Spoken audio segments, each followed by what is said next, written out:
Hello, everybody. So we got a lot of stuff to cover, so we'll get into it in a minute. I was listening to my last stream. The audio quality was not very good. Let me know if it's not very good. I think it's because I have noise suppression on.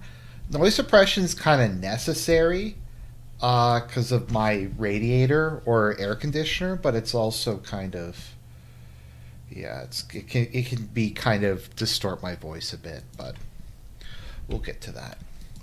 So I've been trying really hard to come up with a funny name, an Argent name for what we're going through. I was thinking like maybe the Republican restoration, maybe the Trump restoration, something that alludes to a certain historical period. There's like some autistic historical parallel. And I was just going through it, I was just struggling, and I just couldn't get it done. And I was thinking today, how about the Donaldate? In reference to the dominate of late Roman mid-Roman Empire, I guess you could say.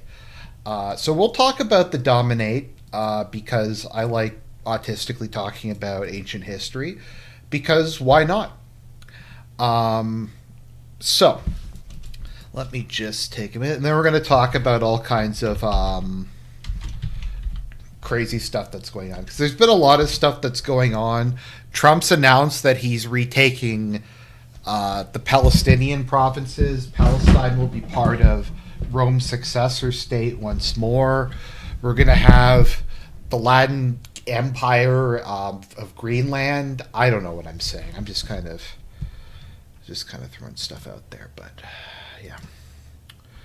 So if people want to either post in the chat or down below, would you prefer if the RGs were on Saturday or Sunday? I'm leaning towards Sunday just because that'll give me another day to get stuff together. So, all right. Getting stuff together. So I'm leaning towards Sunday. Maybe if I do it 7 my time, that'll be 8 Eastern Standard Time. I think that's normally when they do the Oscars, isn't it? So maybe I'll do the RGs then. I need to go through and clean it up a bit. So, all right. Let's start with some autism, and then we'll get into today's topic. So, going back to Rome, you had was it 5 good or 6 good emperors? Yeah, you had the 5 good emperors, Nerva, Trajan, Hadrian, Antonius Pius, and Marcus Aurelius. After Marcus Aurelius died, as seen in Gladiator, Commodus took over. Following the death of Commodus, you had I believe the year I was trying to remember if the year of 5 or 6. Yeah, you had the year of 5 emperors, which ended with Septimus Severus coming to power. After the Severan dynasty, you had the year of 6 emperors. It's kind of funny because you had the year of 4 emperors after Nero died. You had the year of 5 emperors after Commodus died, and then you had the year of 6 emperors after Alexander Severus died. And that led us to the crisis of the 3rd century, which was an ongoing period that went on for about 50 years, in which the Roman Empire more or less collapsed into 3 different parts. The Gallic Empire of the Gallic provinces, Rome proper, and Palmyra, and there was just there was constant invasions, financial problems, things like that, financial crises, all those kind of stuff. When happened during the during the 3rd century, and it eventually ended with the seizing of power by Diocletian, leading to an area known as the Dominate. The Principate was what happened before, in which emperors, particularly Augustus and some of the other ones, tried to maintain the fiction that Rome was still a republic. It wasn't a monarchy. The emperor was just a constitutional combination and continuation of existing offices. And theoretically, the Senate was still sovereign. The Senate was still sovereign during the period when Diocletian came to power. They got rid of the entire fiction. Diocletian became not just emperor but also a god, basically, identifying himself with Jupiter. And that led to the late Roman Empire, late antiquity, with the Donaldate. And that would continue until either Heraclius or Justinian, depending upon how you want to slice it. But my point is, Diocletian emerged as an extremely strong figure that massively centralized power and brought an end to the crisis of the 3rd century. During the crisis of the 3rd century, you had the barracks emperors, where I think they went through like 30 emperors in 30 years. Let me see the barracks emperor. That was... 14. Sorry, it was 14 and 33 years during the crisis of the 3rd century. So I say that because it looks like Trump is undergoing a massive centralization of power in the executive branch. He is attempting to centralize power. There's widespread purges going on. Executive orders are flying. So, from my understanding, what Trump is following is something called the Unitary executive theory, which is the idea that the United States president has sole authority over the executive branch. The executive, meaning that he can do basically whatever he wants to do with it. He can hire anybody. He can fire anybody. He has complete discretion over how laws are implemented. Basically, Congress has no control over the executive branch. It's solely just based on him. And this is something that's been championed, interestingly, by conservatives.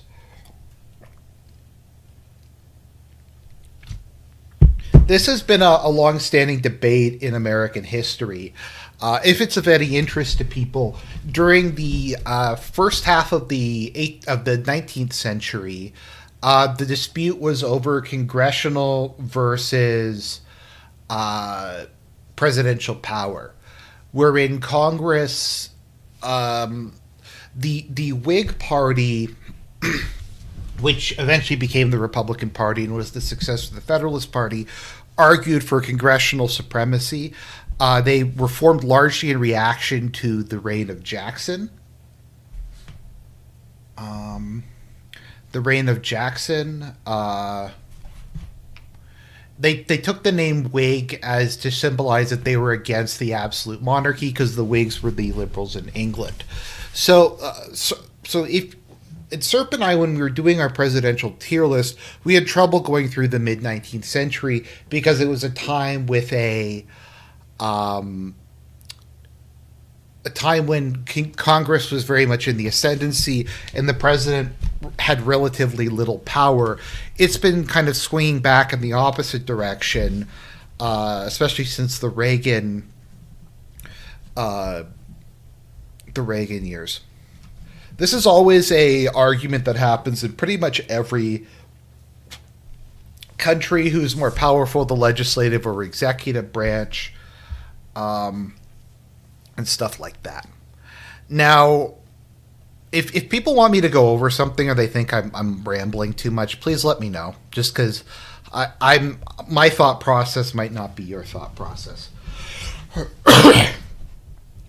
So what was I saying again? What was I talking about? Something regarding the executive theory. Wow, I completely lost my train of thought there.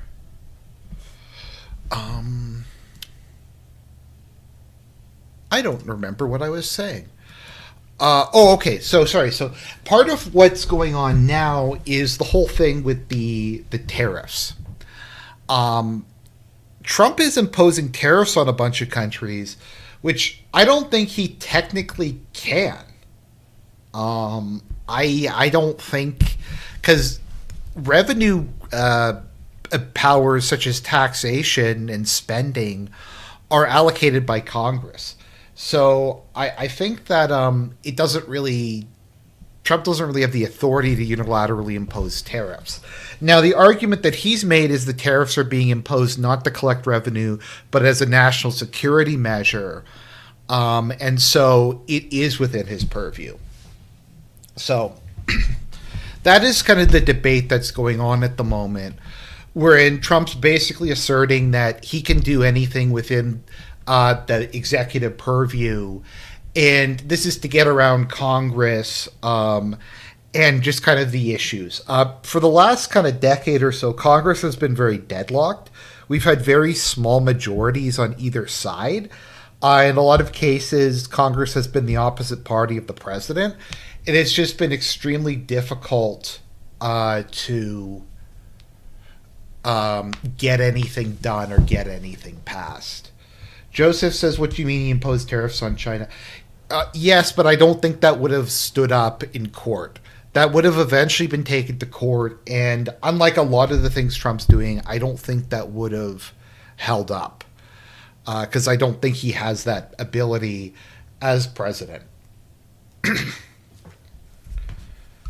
So, all right. Now, as part of the Unitary Executive Theory, Trump is undergoing mass purges pretty much everywhere.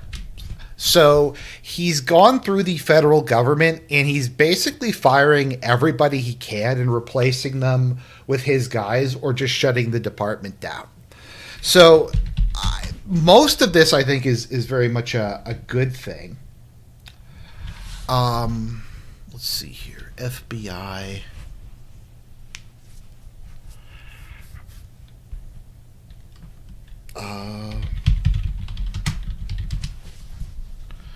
Okay, so Trump has been carrying out a number of purges at the FBI and Department of Justice.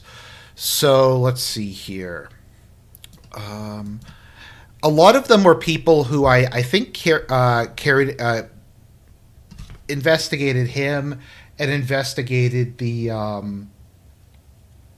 is a sign that the GA is going to.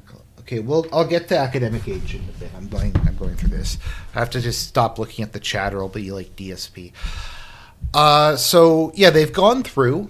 A lot of the forced out the 5 highest career positions at the FBI. A lot of field offices, a lot of the senior executives, the people who went after Trump have been fired. Basically, they are just going through and firing more or less everybody he has the power to do so at the FBI. Now, I think this is a good thing personally, because I think the FBI is an incredibly corrupt and incompetent organization. And downsizing it, I think, is probably a good idea. They don't really seem to be capable of dealing with crime and stuff like that in the United States. They mostly just seem to go after religious groups and conservative organizations and stuff like that.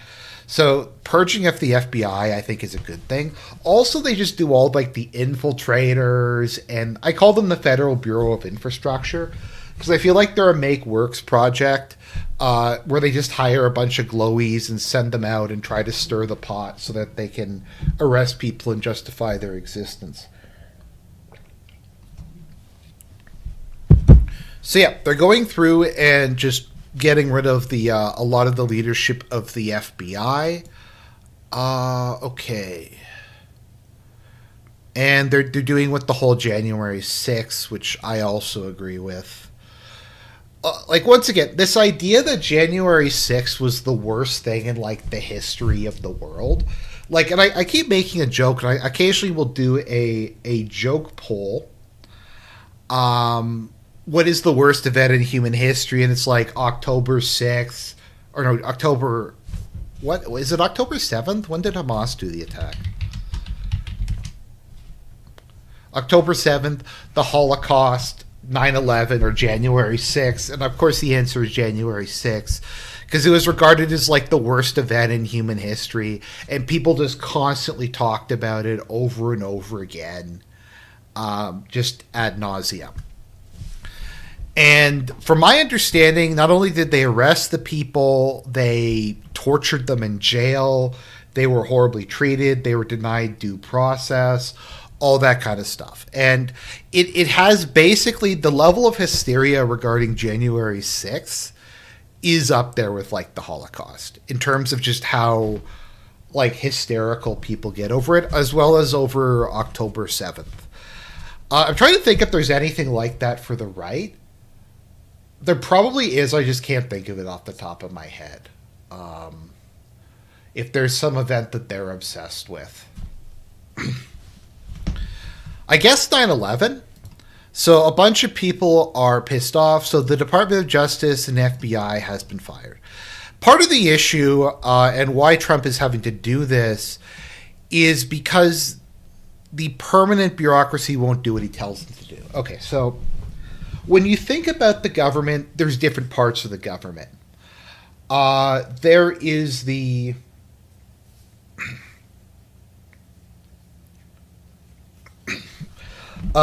elected officials like mayors, senators, congressmen, city councilors, stuff like that. There's people who are appointed.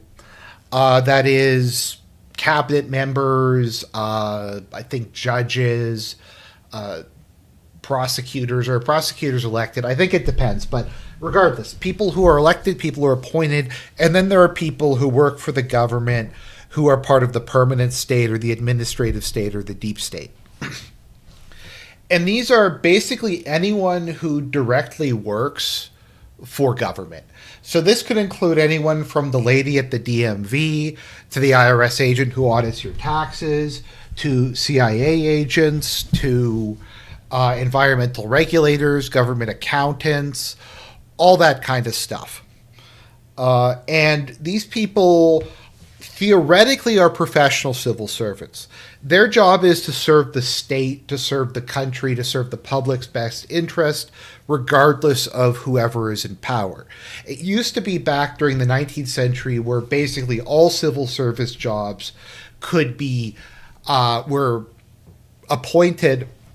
So every 4 years, you would basically have the entire bureaucracy replaced. However, as time went on,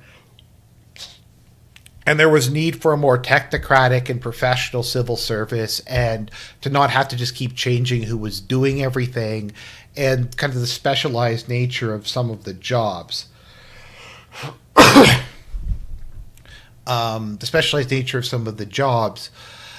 They started turning it over to more of a permanent, wherein civil servants were granted job security and things like pensions and better benefits. Because the private sector couldn't compete with them. Sorry, they couldn't compete. The government couldn't compete with the private sector in terms of pure monetary compensation. So these people make up most of what we know as government. Now, the problem is all of these people are theoretically part of the executive branch. They execute the will of government. They execute the will of the president. But in practice, they don't really do what political leaders tell them to do. They don't necessarily... Like, Trump can tell them to do something, and sometimes they do it, and sometimes they don't. And there's a lot of reasons for this. Sometimes it's just very basic that you need to have some kind of restriction on elected officials, or else anyone who comes to power can just level everything, which I guess is what Trump's doing, and just complete administrative chaos. And they don't want that to happen every 4 years, and it just to be an ongoing dumpster fire. Also, there's existing law, there's existing precedent. If you're in an Anglo country, you have common law and things like that based on precedent. So there is normally some checks and balances and some inertia within the civil service and within the permanent state as a way of checking kind of the worst impulses of government. Now, the problem is for the last 50 to 60 years, or basically since the end of World War II, conservatives abandoned the entire public sphere. So they abandoned public education, they abandoned government, universities, all that kind of stuff. So the civil servant class increasingly became drawn from white liberals and minorities because of affirmative action.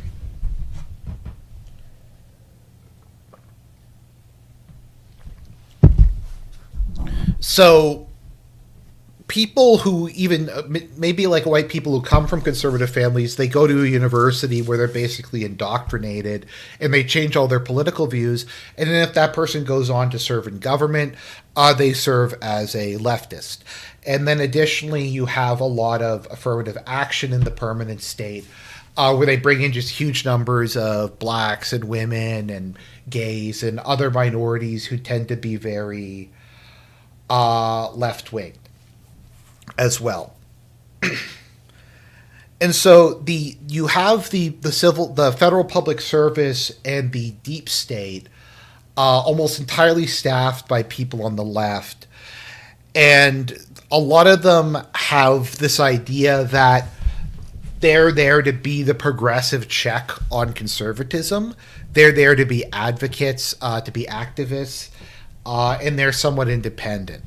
So what happened the first time, and this is what's frequently happened when Republicans have come to power, is they'll give orders and the bureaucracy just won't do things. Like this was a big problem Trump had where he would order withdrawal from Syria or withdrawal from Afghanistan or whatever, and the Defense Department would just not do things. Like he'd tell people to do stuff. He tried to order like the FBI to do things. They would just refuse. And he was just kind of in a situation where no one would do any of the things he told them to do.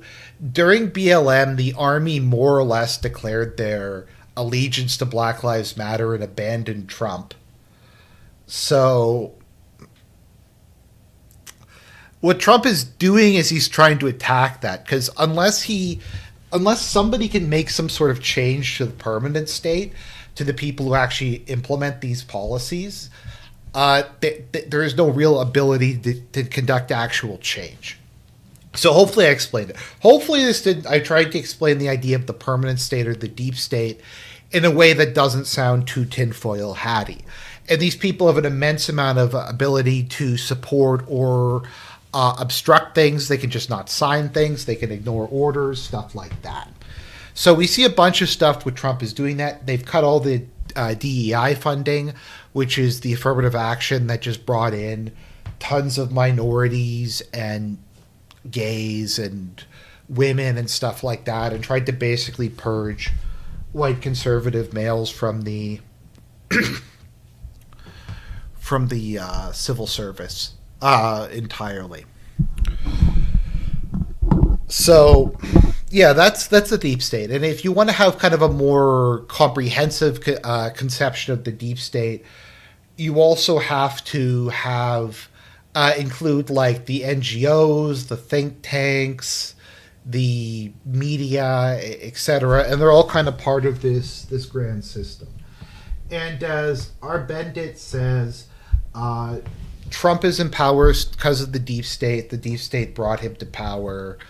And I don't know. I guess we just have to doomer post. I'm kind of a bit done with the whole doomer posting thing, but I do understand why people think that. I don't know how to feel about the deep state. I think a lot of them are not as smart as they think they are, and they're not as competent as they think they are. I also think that Biden kind of fucked Kamala over as an act of revenge, and obstructed a lot of the attempts to do shenanigans with the election. So, Trump is purging that. He's purging the EPA. He's purging a lot of different departments. Just firing everybody he can and replacing them with his loyalists, which frankly is kind of what you have to do, unfortunately. It's very seldom you find someone who is both competent and loyal, but if you have to pick between competency and loyalty, it's generally better to pick loyalty over competency. because otherwise you get snaked or you get overthrown in a coup or something like that. So this brings us to the genius of the DOGE, or the Department of Government Efficiency.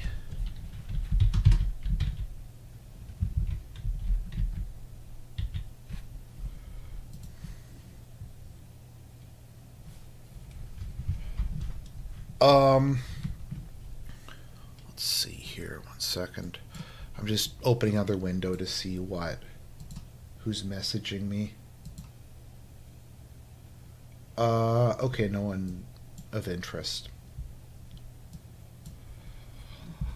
Let's see here. So this is what DOGE is doing. So from Sargon did a video on this for Lotus Eaters with some of his guys, and they said that DOGE basically has kill teams set up. So they have a lawyer, I think like an accountant or something, like a tech guy, and one other person. But they have like these kill teams of 4 people who just all day go through government records. They just sort through stuff, and they just find crazy shit, and then they submit it to be cut. So they're just going through all these records. There was a bunch of, I think there was like with USAID, they had to shut the building down because the USAID were trying to go in and shred everything. And I think that's been stopped. There's been a lot of cases where they have been trying to delete things and remove stuff, but DOGE has been going through. So DOGE has a website, U.S. spending, that they're going through, and they're just looking at all of this stuff. So the big one that came out today is it turns out that the U.S. federal government spent $8 million on subscriptions to Politico. NASA spent, according to this, $500,000 on subscriptions to Politico. So, yeah, that is what they were spending. So the independent media is actually very highly subsidized by the federal government.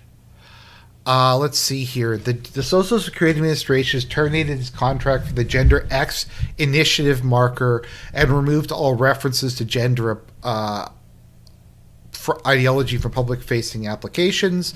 This has saved $1 million. I think DOGE has gone through how much that they have saved in terms of how expensive DEI is. Okay, here we go. Let's go through this. So this is how much has been cut so far. This is how much the different government agencies were spending on DEI. So Department of Agriculture was spending $100 million on DEI. Office of Personnel Management, $500 million. USAID, $380 million. Nuclear Regulatory Commission, for some reason, National Park Service, FAA. There's a lot in the FAA. Once again, you'd think that's not where you would not want affirmative action.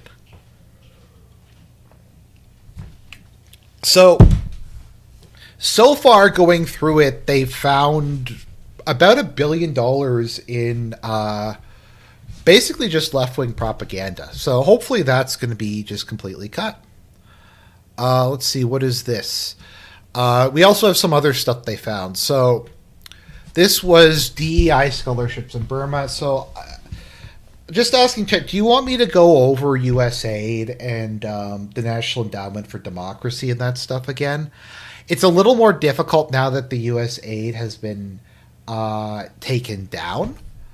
But I can go over some aspects of that a bit more.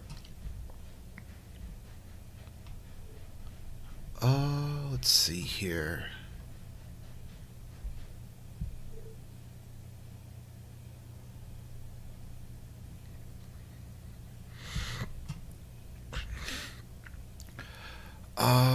Department of doubling federally pumped water towards Southern California. Okay. All right. So let me see here.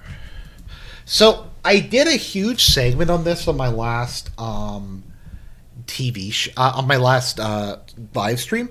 YouTube has removed the ability to save portions of your live stream as a new video.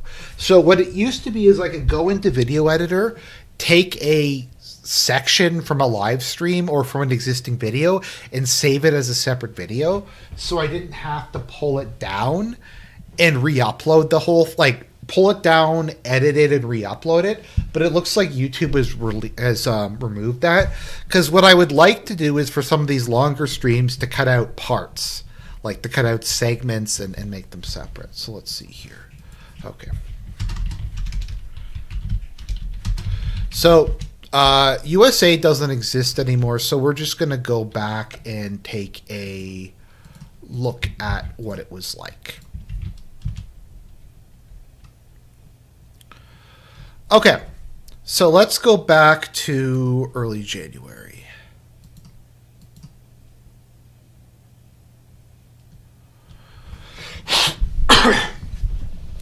So how the American Empire more or less worked, at least in terms of like regime change, colored revolutions, culture and stuff like that, is to fund these initiatives around the world. So when you hear U.S. aid or American aid or foreign aid, what immediately comes to mind, and this is by design, is stuff like, oh, there's a famine in Ethiopia, we're going to give them some food. There's a hurricane in Myanmar, we want to give them some emergency release. There's an earthquake. There's some sort of disaster happening, and we need to provide immediate, like, material aid, be it medication, food, clean water, stuff like that. And I don't think a lot of people would really object to that. I think even people who tend to be conservative or tend to be nationalistic might go, you know what, if someone is, if there's a famine in a country on a temporary basis, okay, let's spend a couple $1,000,000 and get them some food, so long as it doesn't become as long as it doesn't become like a recurrent thing. And then sometimes the idea is also to help with development, to fund infrastructure projects, to fund stuff like wells or other things like that. And to a certain extent, a lot of this is not that controversial. The issue is most of that is not what is actually done with the money. What's actually done with the money is to fund various organizations throughout the world to promote not even really American, interests, but left-wing interests. I don't know what you kind of call it, globalist, social liberal, stuff like that. So if you go and you look at pretty much any time in a country where you see mass protests, like the ones we had in Georgia against Georgia Dream and stuff like that, generally speaking, USAID is involved and the National Endowment for Democracy. So let me try to explain kind of how the pipeline works. Once again, if people want clarification or I'm going too fast or you want me to flesh something out, please let me know.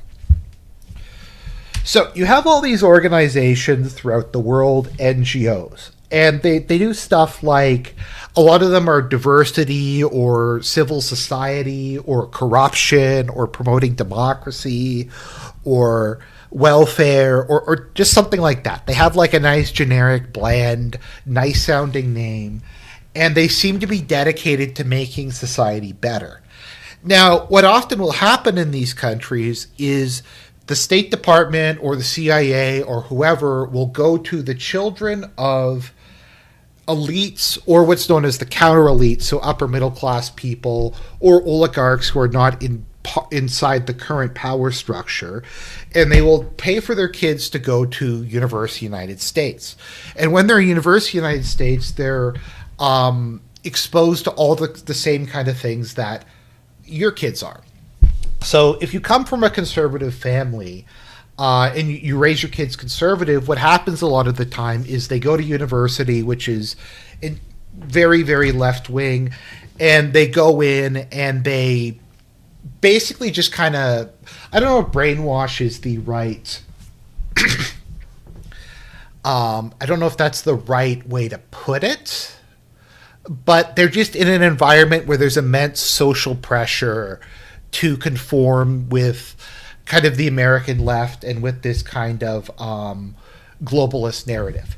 So while they're there, they make a whole bunch of different connections with various people, businessmen, people in the State Department, elites from other countries and stuff like that. And they're also given training and resources and other things. And the goal is to send these people back and have them create a professional activist class. So you will have in these countries develop a class of people who are directly or indirectly funded by all of these organizations from the U.S., like independent journalism or whatever. And their job is to be activists 24/7, is all day, every day, to be spreading a specific ideology, to be undermining the government.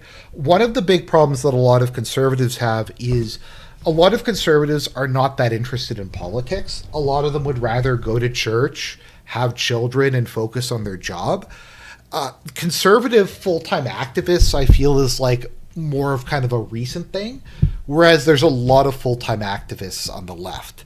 So in a lot of these countries, what you will wind up having happen is you will have a you'll have the government. It'll be kind of a conservative government, and it'll be often kind of a poor or not particularly well-off country. And you will have tens of millions of dollars flooding the country. You will have these people who are Western educated come there. They'll have all kinds of money to spread around. The NGOs provide employment for these people so that they can be activists 24/7. And they just seek to undermine it. And the local government cannot compete with this. They can't compete with this amount of money. And this also is kind of integrated into a bunch of other things, because you have all these other organizations like the World Trade Organization or stuff like that. And they all also are, if not captured by the U.S., sympathetic towards liberal globalist values.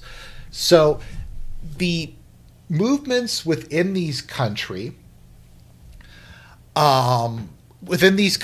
get support for their positions from most international organizations. So you have these people pushing for this thing. They're getting all this extra money and education and stuff like that. And then they also have a lot of legitimacy because they receive support from these big international organizations. So one of the tricks and kind of how color revolutions in part work is the idea is you have to get to a critical mass. It doesn't have to be a majority of the population. It doesn't even have to be a plurality of the population. You have to get 5-10% of the population who are professional, who will march on the Capitol or do some big public display. And then the United States and a bunch of their allies and other organizations will immediately recognize the opposition as the sole legitimate government, and they will be treated as the sole legitimate government from all of these different international organizations. So if the government doesn't resign, the World Bank will cut them off, the WTO will cut them off, the IMF will cut them off, they'll have their trade blocked and stuff like that. So you have oftentimes relatively poor or weak countries who are facing all of this, and the governments, generally speaking, collapse. Now, the only real way to deal with this is just to kick out all the NGOs, and Russia did that. India did that recently when Modi came to power. Hungary is doing that because they will always try to overthrow the government. Now, in the EU, it's especially bad because what they wind up doing is they will take all the opposition parties and merge them together into like a super party, and this will include parties that are theoretically right-wing, theoretically like socialist, and they'll give them a whole fuck ton of money and try to get them to defeat any kind of nationalist or conservative movement. So they did that in Slovakia, they did that in Hungary. Serbia is an omnipresent goal because Serbia has said they will never join NATO. So that is kind of how it works. There is also a belief, particularly among the youth of a lot of these countries, that the reason America and the West is so rich is because they've adopted these things. So there will be people like among the youth in Moldova who think if we legalize gay marriage, then we will become as wealthy as the United States. If we bring in affirmative action, then our economy will grow at a rate of 10% a year. And that is what these people often believe. So that being said, let us take a... by the way, just before I continue, did I explain that fairly well? Do people kind of get where I'm coming from? I hope that doesn't sound too much like a conspiracy theory. I think most of that is pretty uncontroversial. It's just, as with anything, I just recommend you look at the news from that perspective and you start to notice things. You start to notice these weird NGOs. You start to notice that the leadership always seems to have gone to school in another country, that there's some shady oligarch involved, stuff like that.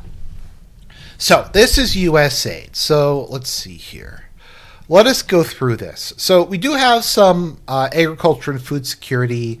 Let's take a look at democracy, human rights, and guidance. So,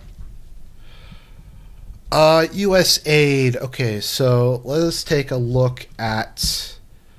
Did this get taken down? I'm just going to try to see this. It's a little difficult just because the website got taken down.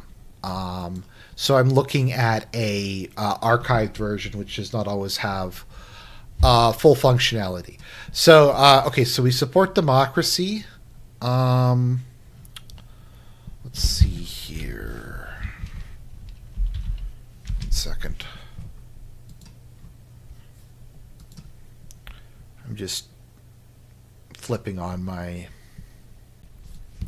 So let's take a look at some of the countries where they work in. So we have Africa.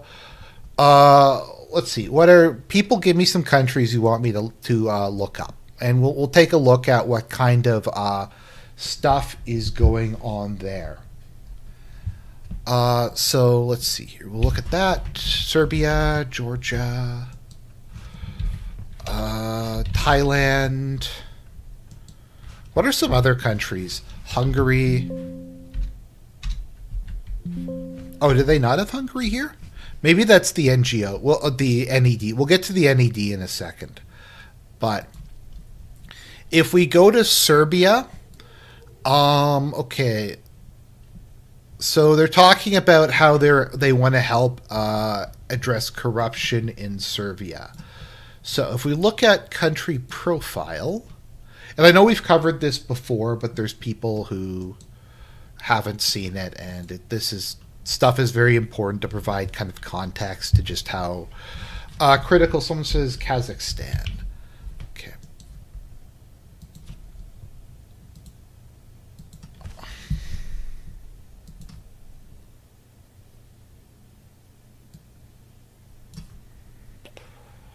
Sorry, I'm just trying to, it doesn't seem to be loading very well.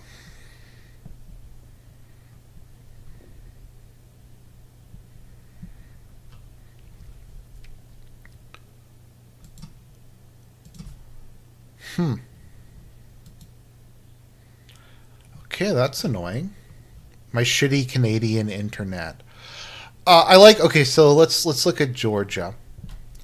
A key U.S. ally in the Southern Caucasus region. The American people have provided approximately $6 billion in assistance to Georgia since 1992. Let's see. What is the GDP of Georgia?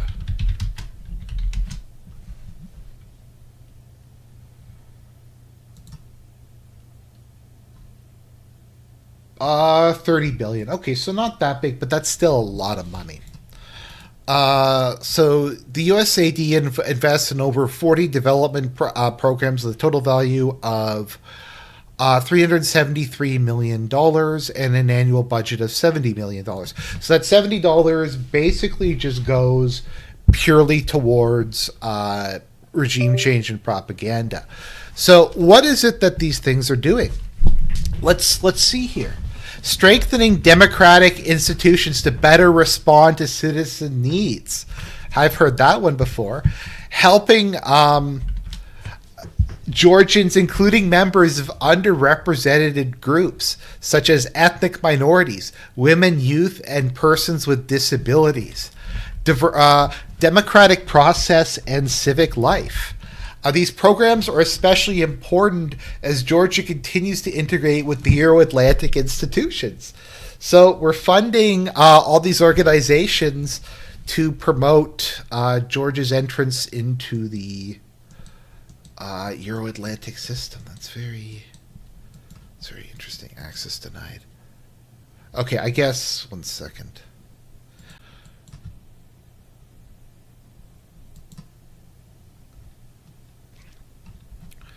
Okay, let's just go back. Let's take a look at Serbia.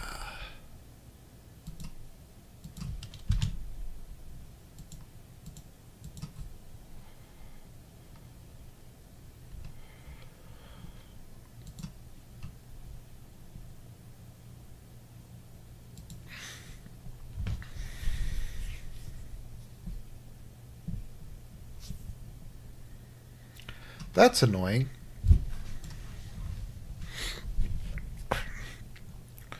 Okay, so let's see. Are these documents still up?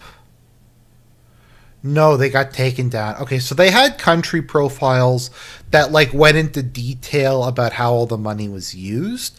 Let me just see if there's a summary somewhere here.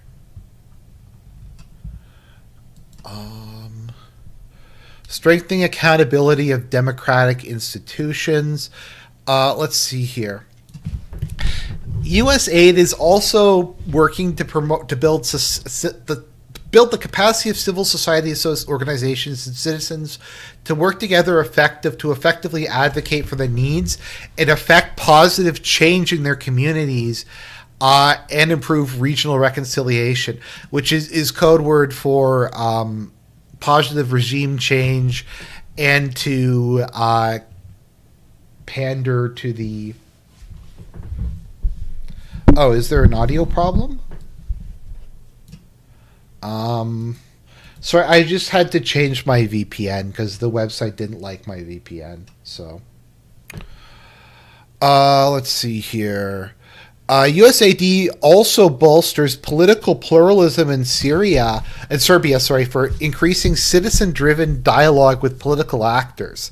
So, political pluralism, meaning opposition parties. So, I mean, if you just look at this, it's openly saying, yeah, we're funding opposition parties to try to overthrow the current government. So annoying.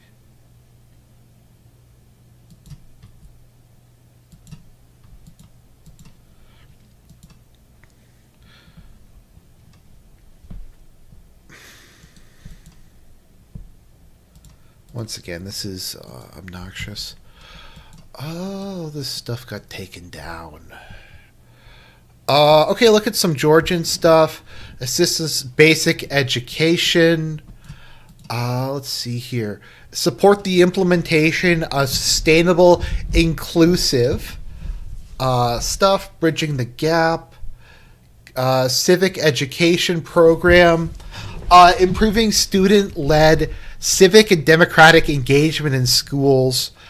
Let's see here. Civil society engagement program.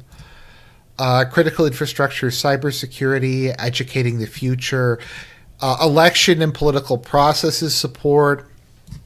Support citizen-centered democratic political process to ensure that the needs of the Georgian citizens are well represented through democratic political processes.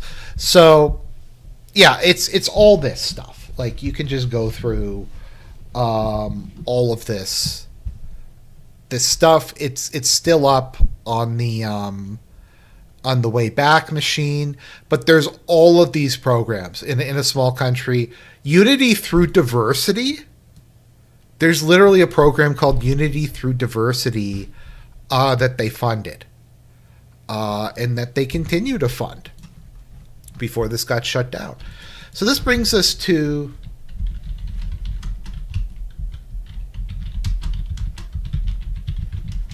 the National Endowment for Democracy, which is funded by the USAID. See, there's all these different like organizations that are like, I think they call them quangos in Britain, the quasi-government organizations. So this is technically not the U.S. government. It's an advocacy group. It's an independent advocacy group that's trying to promote democracy and freedom and all that kind of stuff. So it's got to be really good. It's got to be really great, and things like that. So it is directly controlled by the U.S. government. It's they have implausible deniability. They also, because it's a semi-autonomous organization, it also will accept donations from oligarchs and stuff like that as a way to try to get that in. Sorry, what's wrong with the audio? If someone wants to tell me what's wrong with the audio, that would be appreciated.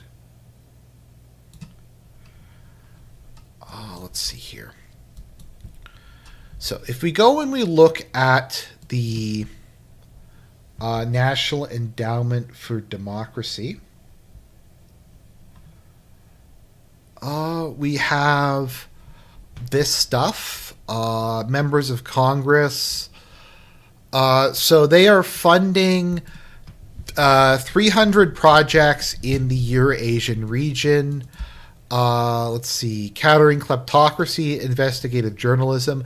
So this is a big one where in a lot of different countries, the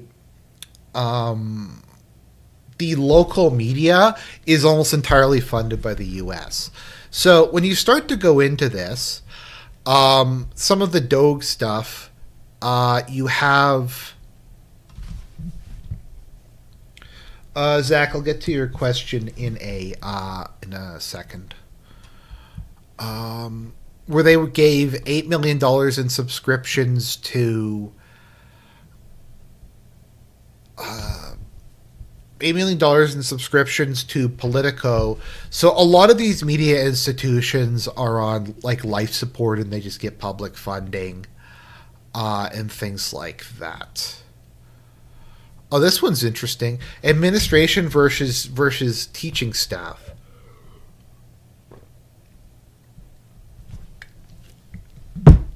That's actually amazing. Although I will say this graph is misleading because it starts at 50,000. I don't like graphs that don't start at 0. I think it's dishonest, but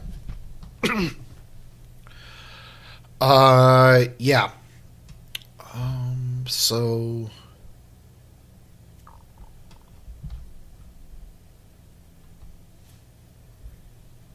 we go back and take a look at Eurasia.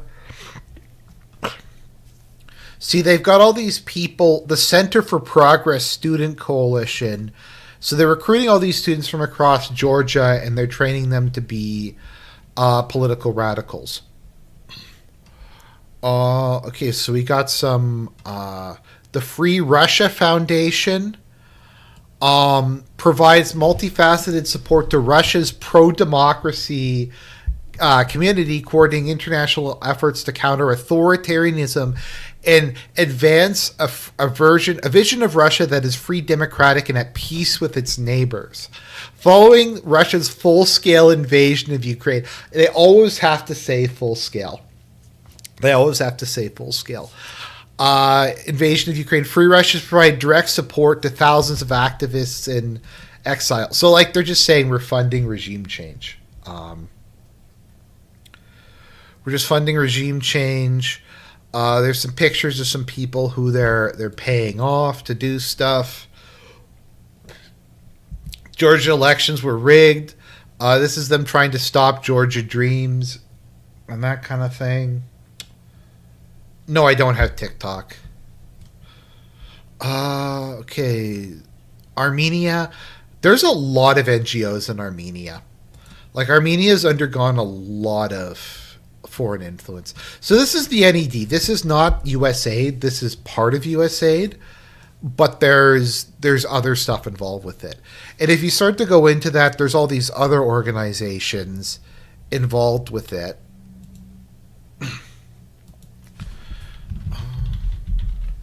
We also will have these, NED, along with its 4 core institutions, the International Republican Institute, National Democratic Institute, Solidarity Center, Center for International Public Enterprise.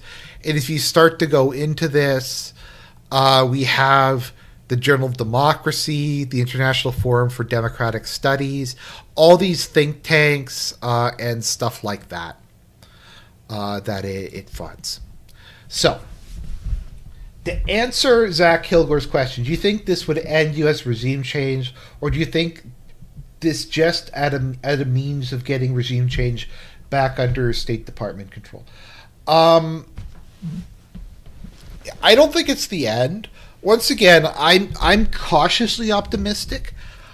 Is this stuff going to get reestablished?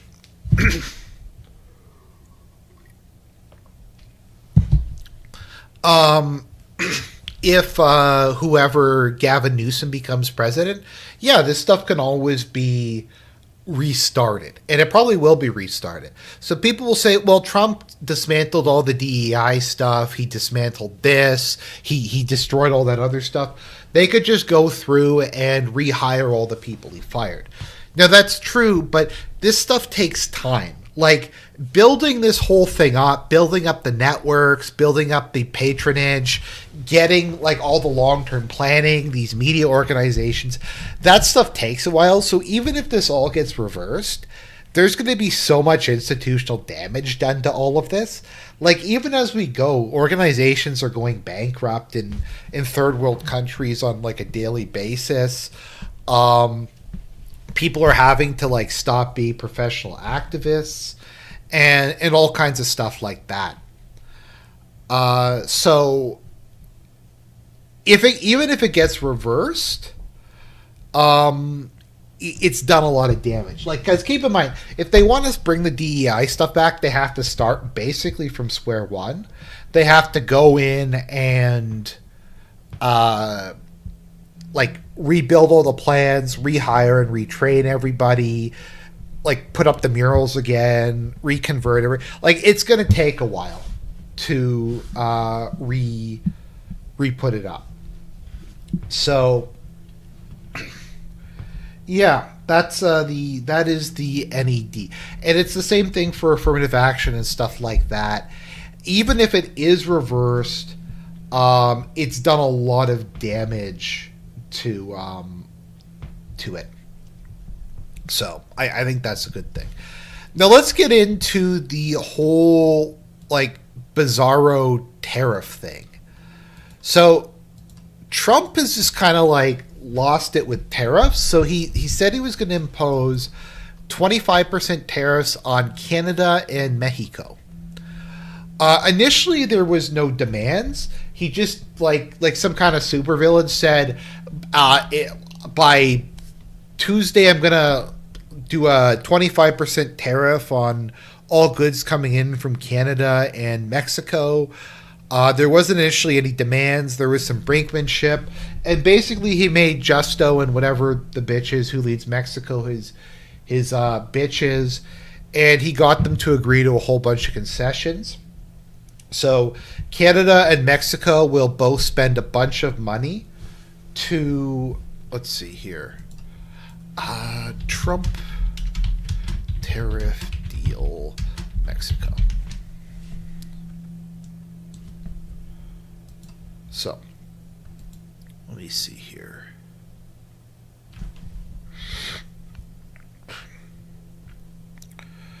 So Canada agreed to a 1.3 billion dollar border plan that included 10,000 frontline workers and more resources to halt the flow of fentanyl, as well as illegal immigration and other criminal organizations.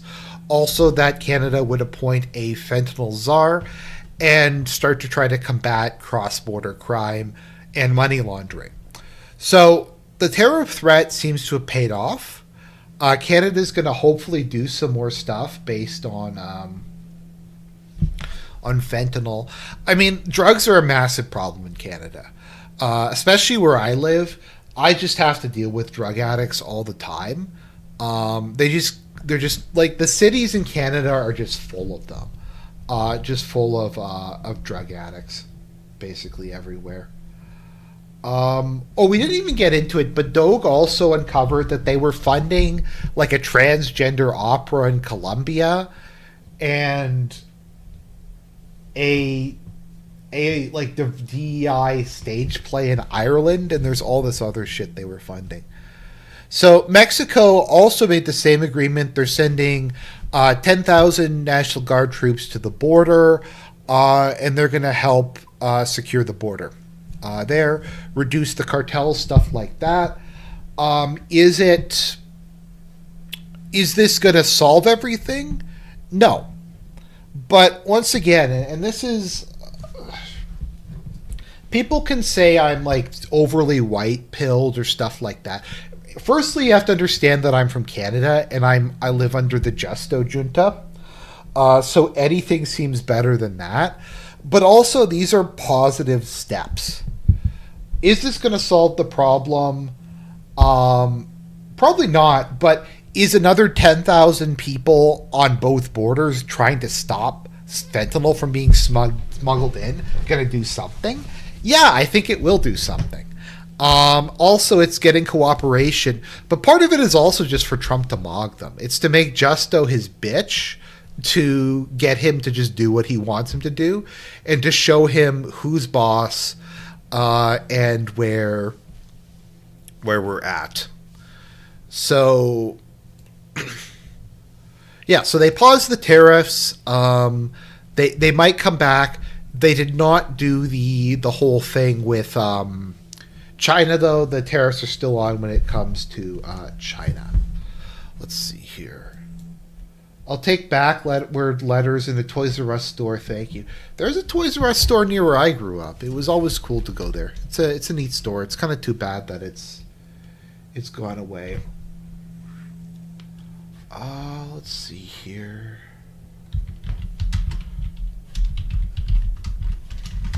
Actually, Lord Miles had a really based tweet from his trip to Canada, where he said his favorite activity there was a crackhead safari, where you just go and look. You go and look for just random crackheads running around. So death rate per 100,000. Okay, it's not as bad as the U.S. It's higher than Russia. So, yeah. Canada has half as many drug addicts as Russia, and like a quarter of the population. Compared to most countries in the world, it's very high in Canada. Let's see here. Most illicit drugs. Yeah, like Canada's higher than Russia. And Russia's a country that's known for its extensive drug uses. By prevalence of opioid usage. Where's Canada? Oh, Canada's lower than I thought it was. Interesting. So...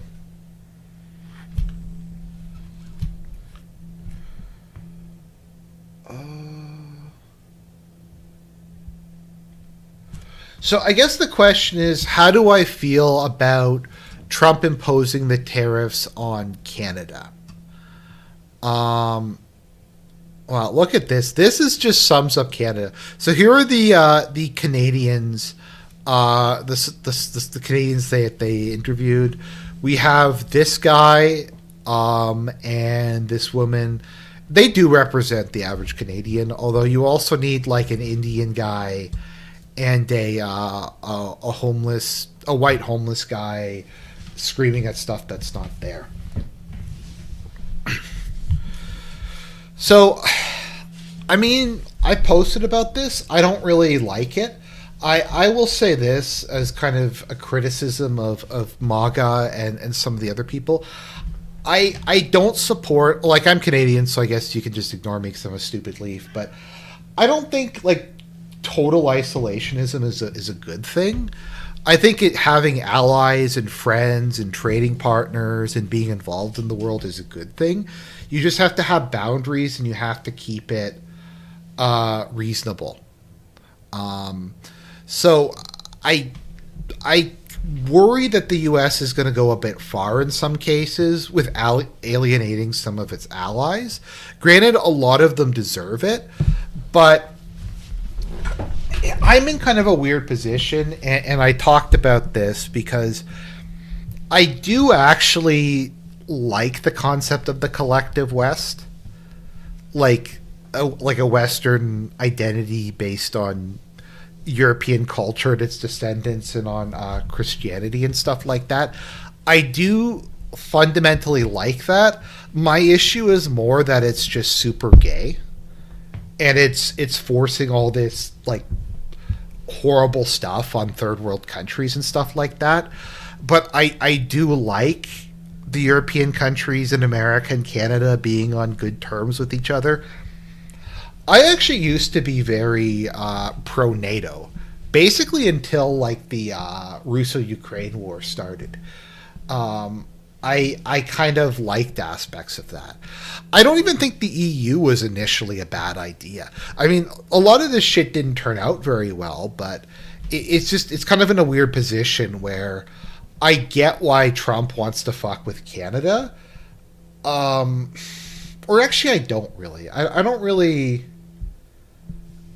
get it. Like, I think I've seen different people say different things. I've said some people say, yes, the fentanyl crisis is that bad, that it is justifiable for Trump to do this just to try to get the fentanyl under control. I've seen other people say that this is part of a some sort of like attempt to mod Justo. This is part of like the long-term annexation of Canada, or stuff was like that. Things to that effect. So yeah, I don't know. I feel as kind of a historic friend of America that it's not great that we're facing this tariff thing. I also just think tariffs aren't an innate good in and of themselves. Yeah, tariffs aren't a good thing in and of themselves. There's a couple different reasons, things you can use them for. Protecting the development of industry or strategic sectors is one, but I don't think it's as big an issue when you have another country of similar economic development, where you don't have to deal with the cheap labor.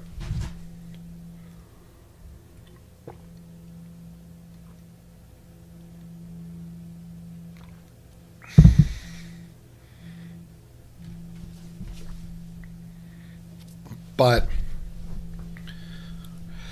yeah, like, so I'll admit I'm probably in the category who wouldn't really mind America being a superpower if they like weren't doing the shit that they're doing. So let's take a look at the whole Greenland thing. So we have the whole Greenland debacle, wherein Trump has been talking extensively about how he wants to take Greenland and wants to incorporate it into the United States or something like that. Now, the issue is that Denmark has no ability to defend Greenland. Like, literally, I think Denmark has no actual ability to defend Greenland, because they gave away the rest, whatever weapons they had to Ukraine. So you have this giant island in the middle of the North Sea that is an independent country sort of associated with Denmark that's just basically a welfare state. Greenland is an incredibly poor country that just survives because the Danish government keeps giving it money. It's kind of the ultimate case of a white elephant, something that's not useful, but is too important to get rid of. So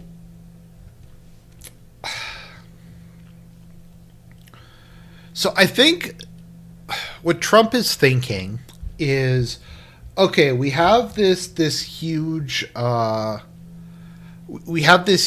island with all kinds of natural resources in what could very well become a very strategically important position, as the world heats up and the Northwest Passage becomes viable.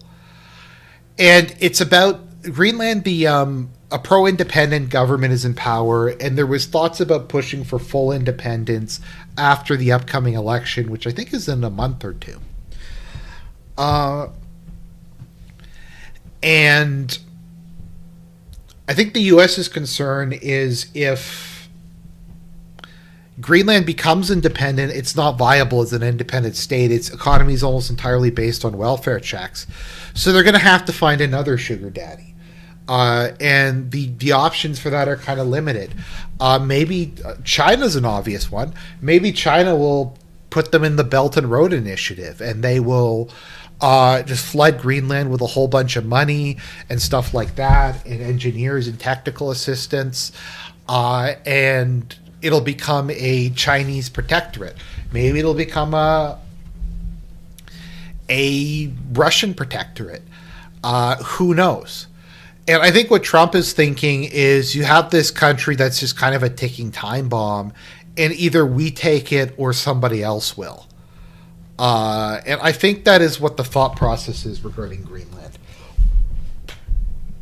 Its status is just very weird for a lot of different reasons, and they want to have some sort of resolution to it.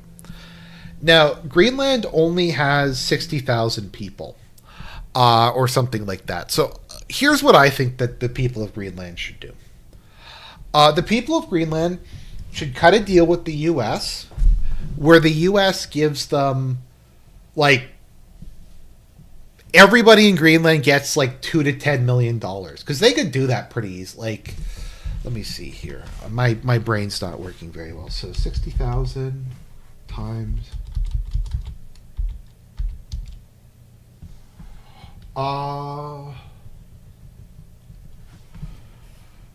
Okay.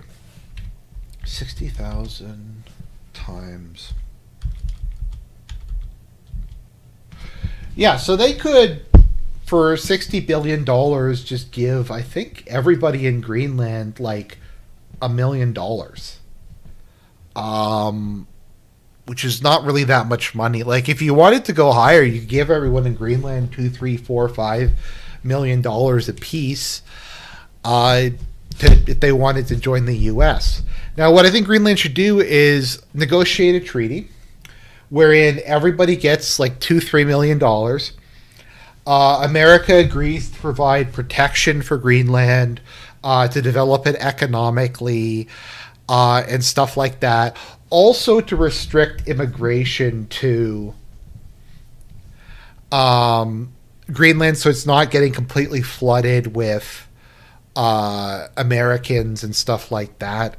So just ensure a whole bunch of autonomy, a whole bunch of gibs from the United States, and join them on on their terms. Because I think at this point in time, because Greenland is so important and the population so small, they could just write whatever check they wanted. They could just offer whatever terms to the U.S. Now, the U.S. should not make it a state because it's too small and it would just be another blue state.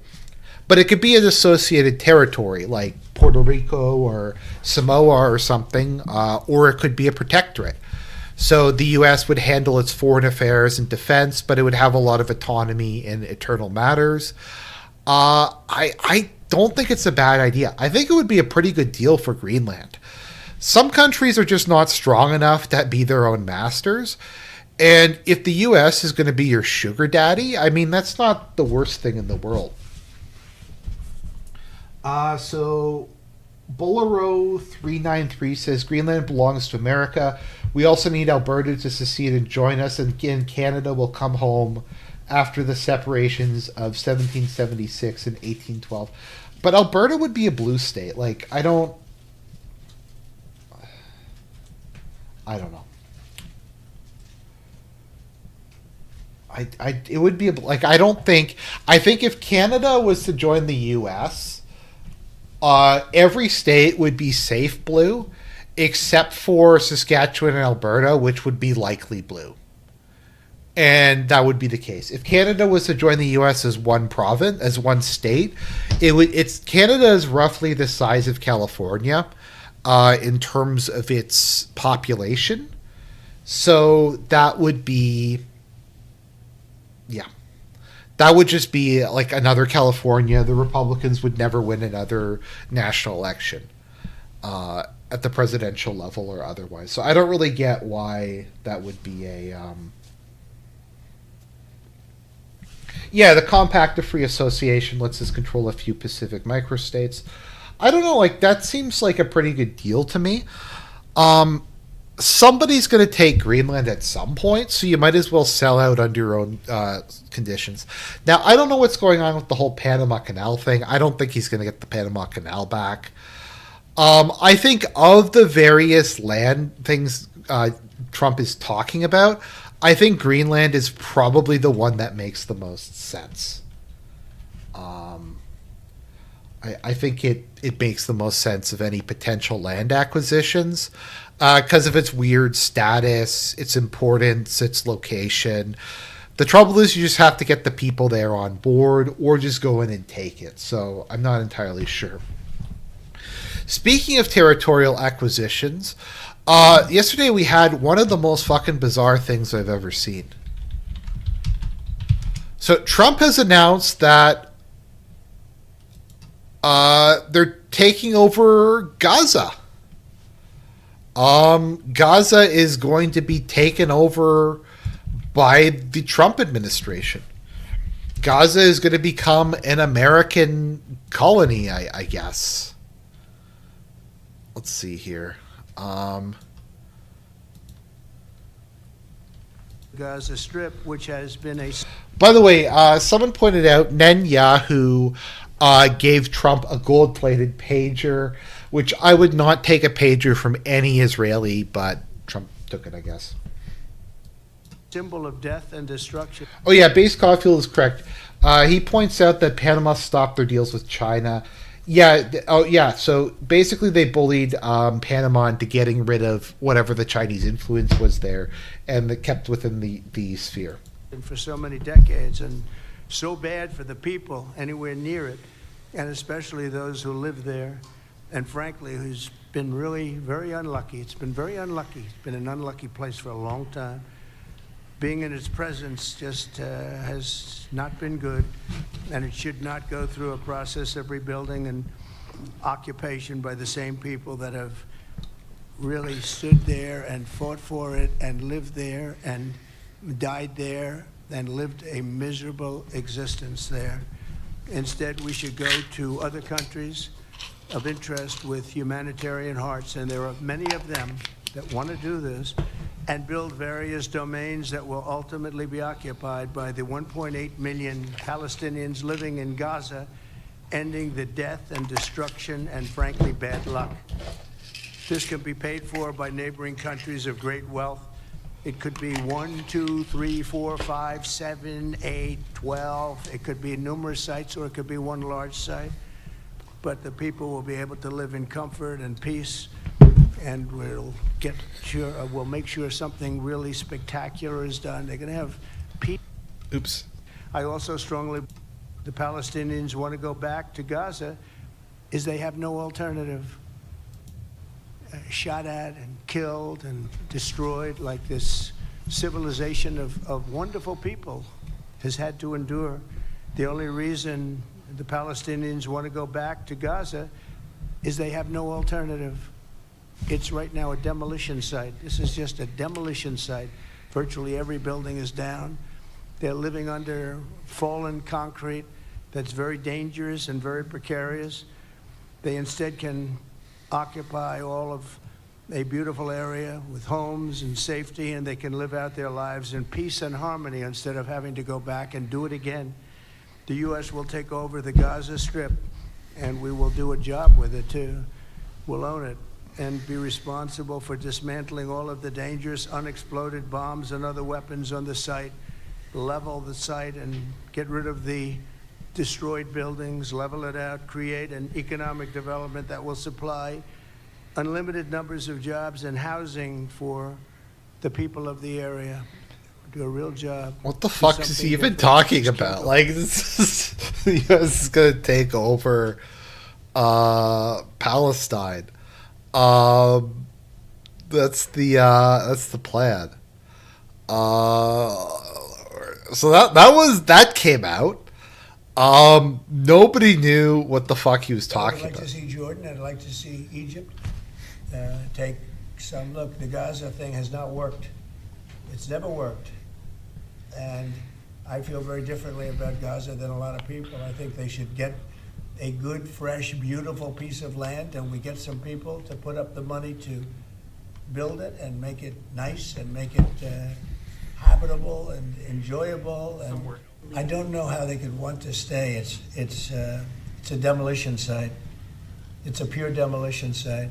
If we could find the right piece of land or numerous pieces of land and build them some really nice places with plenty of money in the area, that's for sure, I think that would be a lot better than going back to Gaza, which has had just decades and decades of death. Well, they could be in Jordan, and they could be in Egypt, and they could be in other places. You could have more than two, more than one, but you could have more than two, and you'd have people living in a place that could be very beautiful and safe and nice. Gaza's been a disaster for decades. Well, I think if they had the opportunity, they'd love it. If they had an alternative to Gaza, they have no alternative right now. I mean, they're there because they have no alternative. What do they have? It is a big pile of rubble right now. I mean, have you seen the pictures of it? Have you been? So I'm going to take a position that probably will piss people off. I honestly, other than, I think what he's saying there is he wants to remove the Palestinians from Gaza. Physically remove them and put them somewhere else in maybe one of the other Arab countries. I honestly, and I said this at the time, I don't, like, what is the other solution? Either the Israelis get removed or the Palestinians get removed and the area is permanently owned by one or the other. And you're not going to remove Israel because Israel has nuclear weapons and political influence. So really the only way to resolve the conflict is for Israel to get away with it again and to remove the Palestinians. I don't know how else this thing gets resolved than them getting kicked out and driven somewhere else. And maybe they can start new lives there in Egypt or Jordan or Saudi Arabia or somewhere else and not live in a UN-sponsored death cult, like to live in the world's largest prison camp. I don't know. I've thought about. I can't think of what is the alternatives. To removing the Palestinian two-state solution, like, isn't going to happen. We've looked at this many times. Like,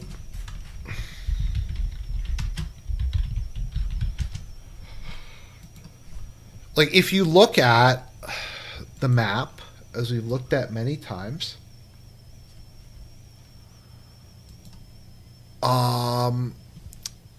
like, this is what the borders look like.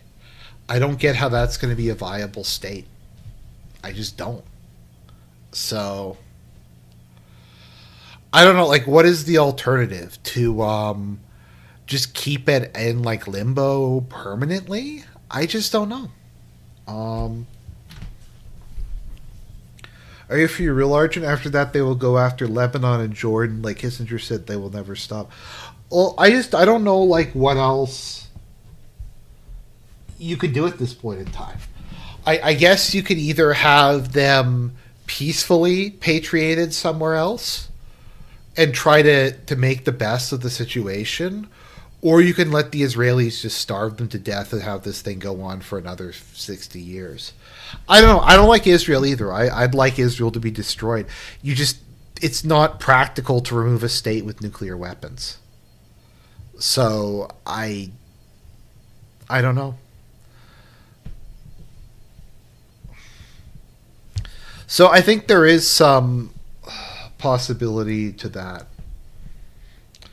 I do think the Palestinians have also been basically just used as a political tool by their brothers nearby. I feel like the other Arab states don't want this issue to be resolved, so they can keep grandstanding on Israel and blaming Israel for stuff to ignore their local problems. And this thing probably could have been resolved at some point in time, but it's just not getting resolved. So I don't know. Do I like the idea? No. Do I think it's moral? Do I think it's good?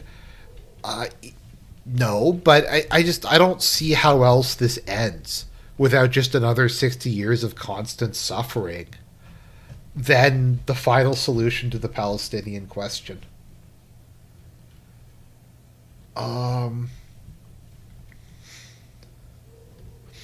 Now, the cope I've heard from some of the MAGA people is that this is like a 4D chess plan to try to force the Arab states to pay for the rebuilding of Gaza.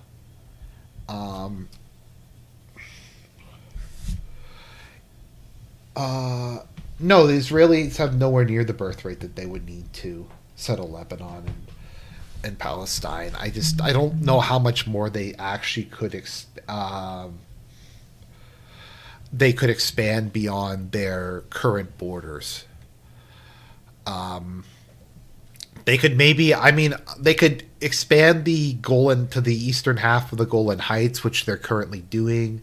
Gaza, the rest of the West Bank, and maybe southern tip of Lebanon. I don't really know where else that they would expand to. I feel like Egypt is too big now. Also, you have Turkey and a lot of other reasonably strong countries in the area. So, yeah, I just don't. I don't know how else to resolve this. Now, this got walked back.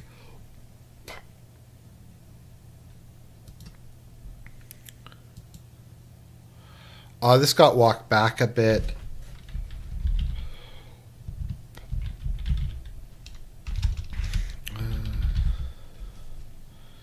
Okay. So Trump's press secretary had to do damage control over this. So he's trying to walk it back, and we're getting like some other stuff like that. Israel shouldn't be getting a free W, even if that solved the problem. I don't see how else to deal with it, other than just making the Palestinians sit in a refugee camp for the next 50 years. I don't know. It's like ripping off a Band-Aid. Once again, and I was very happy when we got a ceasefire, because what Israel did was horrific in Palestine.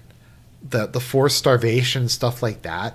But what's going to happen is it's going to be another 20 years. We're going to have maybe a decade of relative peace.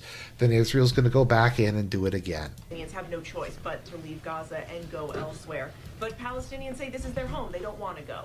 The president last night said he's willing to use the military if necessary. Is the U.S. prepared to remove Palestinians from Gaza by force?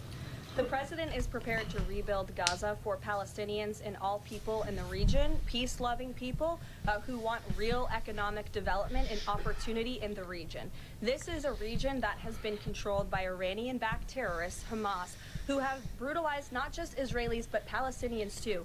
It is because of Hamas that you see those images on that screen, that Gaza has become a demolition site because Hamas launched that brutal attack on Israel on October the 7th. And so again, I would stress, President Trump wants to ensure that this can be a place where all people can live in peace. He is a peacemaker in chief. He made that very clear in his first term.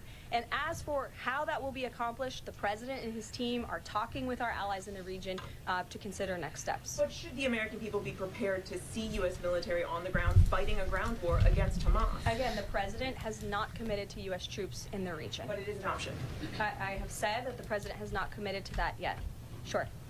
If I could just follow up on that, though, why not rule out the idea of committing U.S. troops? This has been a long-standing argument that the president has made really over the last Oh, wow. She does look older. decade or so, talking about endless wars and not something the U.S. wants. Why not rule out? Because I think the president is very good when he's making deals and negotiating not to rule out anything because he wants to preserve that leverage in negotiations. So they're kind of walking it back. That was like a sort of denial, sort of not denial. So yeah, it's Trump's press secretary with her family. Yeah, she looks like 10 years older. I don't know, but she seems like a nice girl. She's married and has a kid, so I mean that's something at least.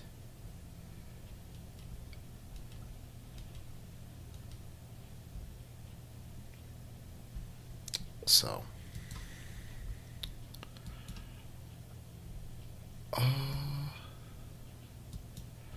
this shit isn't our problem. Yeah, now this is like this plan to develop Gaza or stuff like, I don't know. I don't really get the whole like mid thing. I don't know. As I said, I think most white women who aren't obese are decently attractive. Maybe that's me being a chud or something like that, but I don't know. I think like most white women, I've noticed generally speaking, they like if they're not like if they lose weight, they actually generally look okay at least. What was she saying? He gives a TLDR. I don't even know. It was just more rambling. It was just a lot of more incoherent rambling.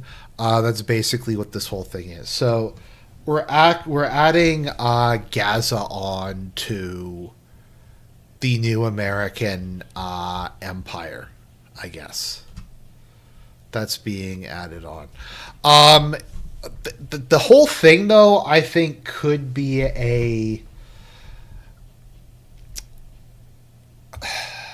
the whole thing, I think, could be just Trump said something retarded and it's going to get walked back. Because Trump will just say shit all the time.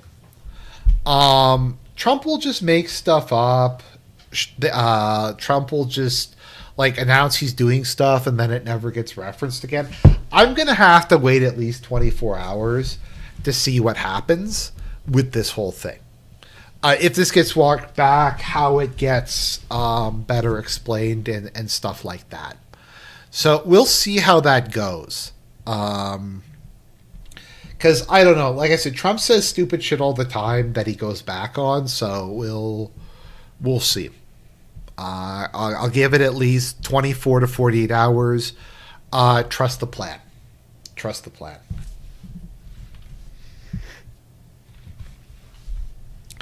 It's very hard for me to tell how smart Trump is.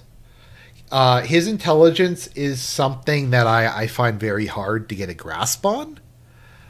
that is, he'll say something really intelligent and really insightful, and then he'll just go off on like some weird, I don't know, side thing. I think it's he's old and kind of rambling, but also narcissistic. But he is quite cunning and intelligent, so it's kind of a mixture of different stuff. I think Vance is a lot smarter than him. Then again, Vance graduated Harvard Law, didn't he? So, as a white male, so he probably has to be pretty smart. But I don't know. Anyways, I think that covers a lot of the stuff that's going on. I know we didn't maybe get through everything that I wanted to get through, but I think we had a fun time. I think we covered a lot of important stuff and semi-important stuff. Okay, I am going to agree with Constantine and Xenon. He's smart. He just vocalizes his every thought, so he sounds dumber than he is. Trump is smart, but he's ignorant on a number of issues. Yeah, I think that might be it. Is he's ignorant on things, but he always has to act like he's knows about things that he doesn't know about. I think is how it works. Is he has to have like some big plan for everything. He can't just say I don't know, and that leads him to just say shit that doesn't make sense. Because he has to have an answer, has to have a solution, and I think that's probably a way to do it. And to end this stream, we have a schizo comment from Bob John. People think Iran is going to use a nuclear weapon on Trump at the Super Bowl. I think that is, like, Bob John, you come up with conspiracy theories that I've never even heard of before. Like, they just show up, and it's just like, what? And I just kind of have to do a double take and go, like, Iran is going to nuke Trump at the Super Bowl. Well, I mean, that's a creative one. I haven't heard that one. So, anyways, God bless everybody. Have a great evening. I think we're going to do the RGs on Sunday at 8 p.m. EST is what I'm leaning towards. But we'll see.